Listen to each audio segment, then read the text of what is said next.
Nuk ka. Dhe pa u futur në Bashkimin Evropian, pa u bërë antar të Bashkimit Evropian, mbetet absolutisht shumë e rëndësishme se kush qeverisë në Shqipëri. Në momentin kur ne bëjmë antar të Bashkimit Evropian, se kush qeverisë në Shqipëri do të jetë relativisht e rëndësishme për ata, por edhe për themelet e funksionimit shtetit shqiptar. Pse? Po ju marrë një shembull shumë thjesht.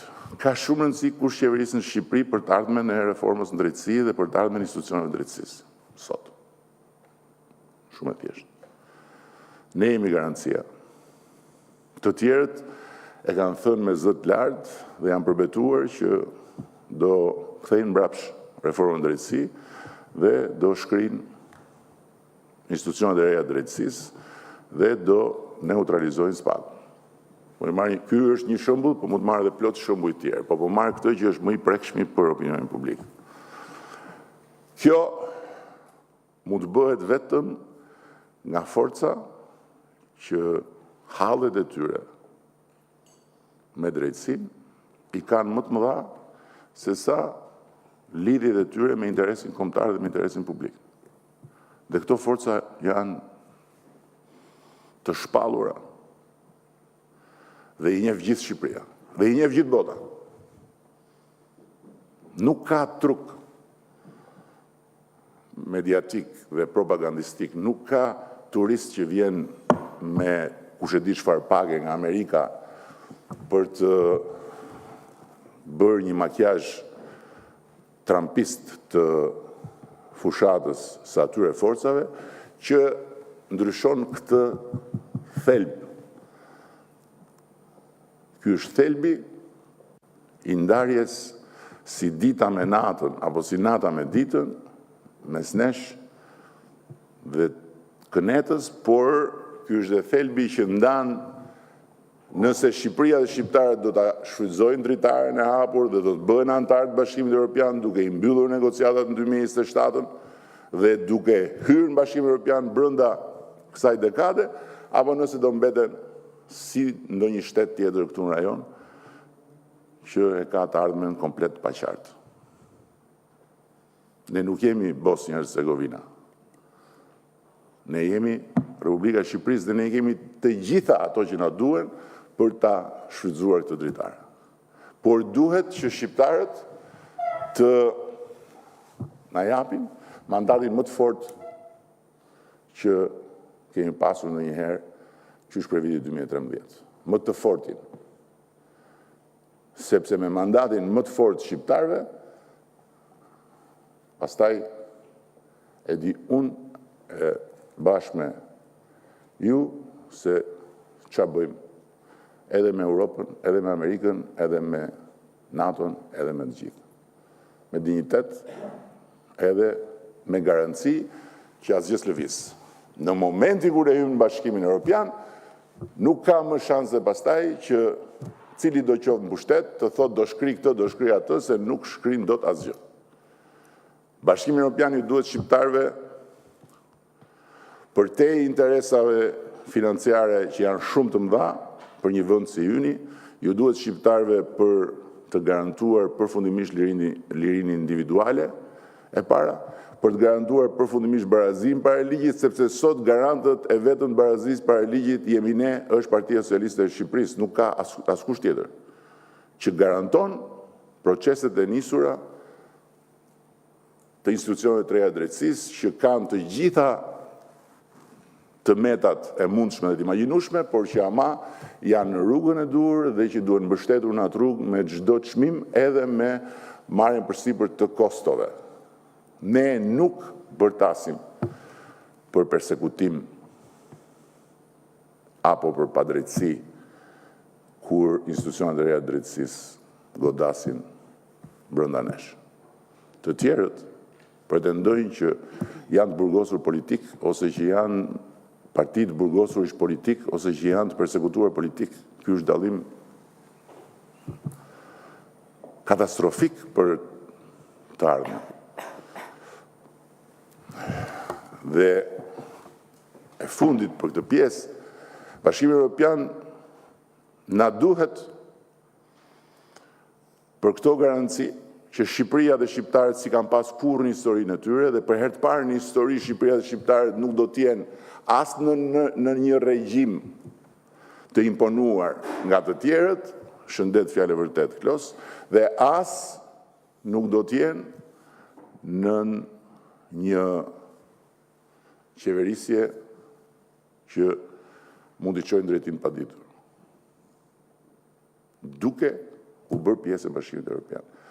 Dhe për më tepër do të kenë ekstra atë që kanë vendet që hyn në Bashkimin Evropian, ku bëhet fjalë për ty në një familje të madhe, me disa të rritur dhe të fortë dhe me disa më të vegjël dhe më të dobët, dhe ku të rriturit dhe më të fortët kontribuojnë që këta më të vegjëlit dhe më të dobët të forcohen. Janë dy kategori shtetesh. Kontribusit neto dhe përfitusit neto.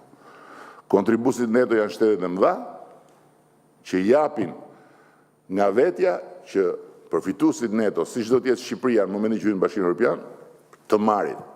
Dhe po ju jap vetëm një shifër, vetëm një, se ka shifra tjera që do t'i ndajmë me njerëzit në këtë proces, 300 milion euro në vit ekstra për bujqësinë, që vinë nga futja në Bashkimin Evropian.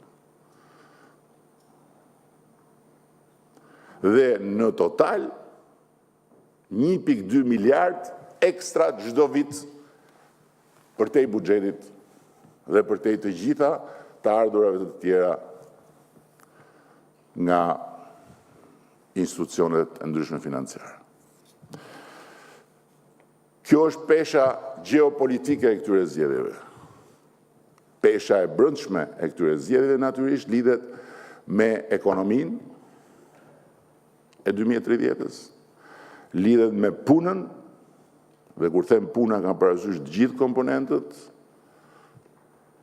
që nga punësimi tek prodhimi, tek eksportet, tek puna e mirë paguar, lidhet me shëndetësinë e 2030-s, dhe